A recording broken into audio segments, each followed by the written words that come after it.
Rahayu, rahayu, salam berpusaka sakti. Oke lur, kali ini saya akan membahas pusaka masterpiece. Dan pusaka ini salah satu pusaka masterpiece dan jarang ada yang memiliki dulur. Pusaka ini juga layak untuk dimasukkan ke dalam lemari, dikunci, disimpan rapat-rapat, kuncinya taruh di deposit box biar aman gitu. Oke, langsung saja ya dulur ya, kita mulai saja dengan sandangannya. Nah, ini warangkanya Gayaman Jogja.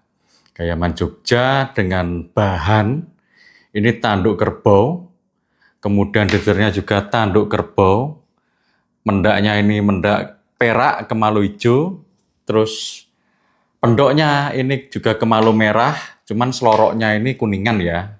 Kemalu merah, seloroknya kuningan. Oke, kita langsung saja buka pusakanya.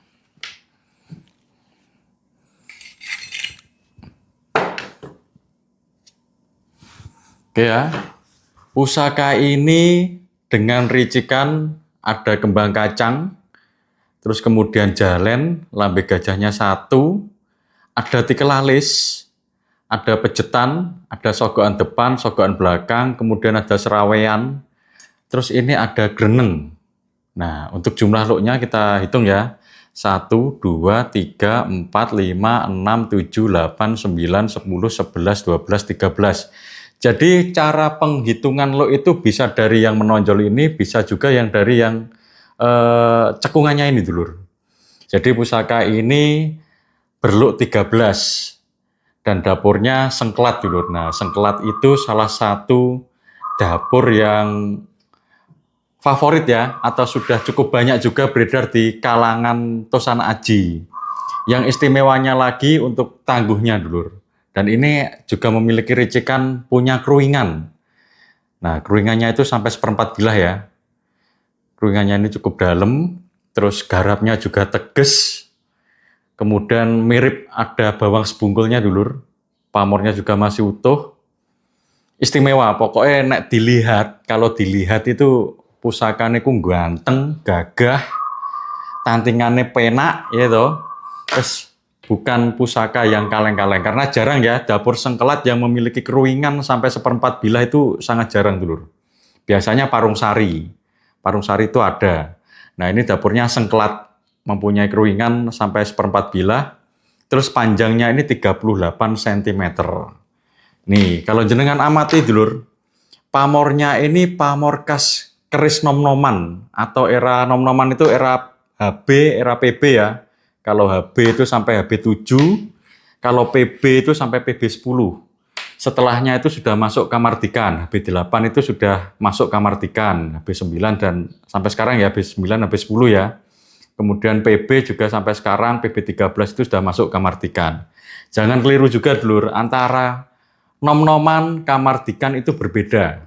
Kadang ada yang orang nakal, keris baru bahkan ya, keris baru, buatan pengrajin itu ditangguh bilangnya nom-noman. Padahal beda ya. Istilah nom-noman, istilah STW, istilah kamardikan itu berbeda dulur. Jadi kalau STW itu bilahnya bilah lama, kemudian ditempa ulang, dibentuk ulang, nah itu dibuat ulang ya, atau didaur ulang, nah atau direpro, itu namanya STW. Beda. Jadi jenengan itu harus benar-benar paham dulur, supaya tidak tersesat. Padahal juga sebenarnya mereka sudah tahu, cuman bilangnya nom-noman lebih aman. Nah, padahal nom-noman sama keris-keris baru, keris kamardikan itu sangat berbeda ya. Dan keris nom-noman itu istilahnya sempurna dulur, garapnya sempurna. Karena kan memang di era nom-noman itu materialnya juga sudah bagus, peralatannya juga sudah canggih. Kemudian kebanyakan kalau era PB, PB9, PB10 itu meteoritnya pakai meteorit yang pernah jatuh di Prambanan. Jadi iron meteorit ya. Nah, ini salah satu keris masterpiece. Ini sudah banyak ditanyakan ke kurator-kurator. Sebelumnya saya Jadi sebelum saya warangi itu kan memang berkarat. Saya dapatnya lokasian dulu. Berkarat, setelah itu saya bersihkan, ditanyakan, disuruh mewarangi, ternyata fix memang ini tangguhnya HB. Nah, ini HB5 ya dulur ya. Jadi ini keris sengkelat, tangguhnya itu HB5. Dan keris HB yang berluk itu sangat jarang dijumpai dulu. Rata-rata keris HB itu keris lurus. Jalak ngore, tilam mupih, tilam sari, terus jalak sangu tumpeng, jalak tilam sari, seperti itu ya. Tapi keris HB yang berluk itu sangat jarang dijumpai. Makanya ini pusaka yang bukan sembarangan. Jadi pusaka bukan sembarangan ini. Dan sangat layak dikoleksi. Secara ricikan sangat lengkap, kemudian secara material khas ya, keris HB itu sangat khas sekali, pamornya juga khas dulur. Pamor juga khas, tempaannya mateng, tantingannya enteng.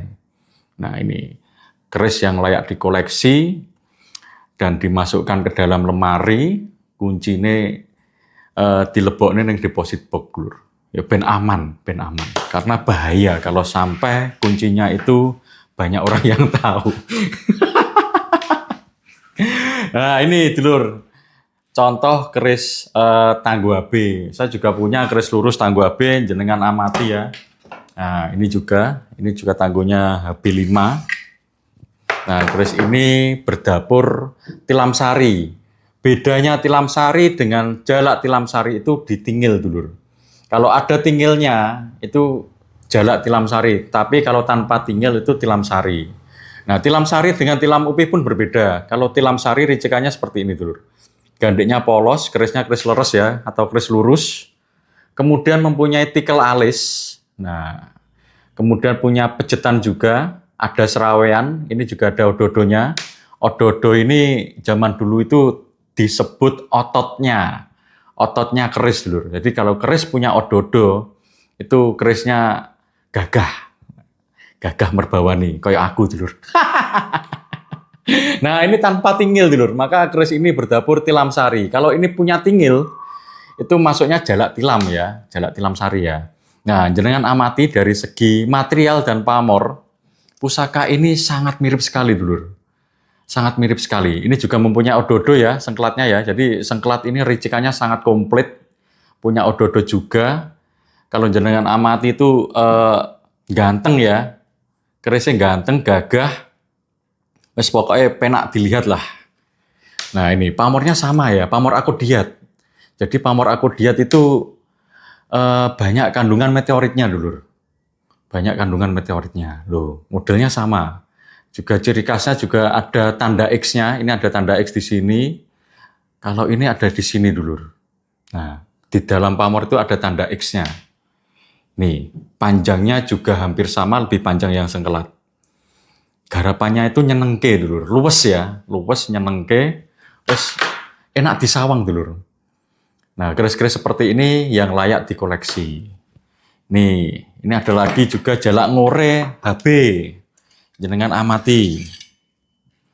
Nah, kalau jalak ngore ricikannya seperti ini dulu. Gandiknya juga gandik polos atau tanpa ricikan ya, nggak ada kembang kacangnya. Kemudian ada tikel alis, pejetan, serawean, odo-odo dan greneng. Nah, ini namanya jalak ngore. Kalau ini tilam sari. Jenengan amati juga pamornya sama, materialnya sama, panjangnya hampir sama. Ini selisihnya 1 cm dulu. Ini panjangnya 37,5, ini panjangnya 36,5, 37-an ini dulu. Nah, ini ya. Jadi ciri khas keris HB itu material bahannya itu sama dulu dan garapnya juga sama ya. Pamornya juga pamor sama. Mirip-mirip semua dan ini mempunyai gonjo sumber. Jadi gonjo sumber itu ada bulatan-bulatan pusarnya itu kayak apa? Udan emas minimal 3. Nah ini ada 3, sini ada 3, yang bawah ini juga ada 3. Ini dulu. Ini contoh keris yang layak dikoleksi. Seperti itu dulur. Jadi usahakan Kalau saya sih mending cari keris beberapa saja, tapi kualitasnya yang kualitas bagus dulu. Keris sengkelat masterpiece yang layak dikoleksi. Jadi kenapa bisa disebut masterpiece?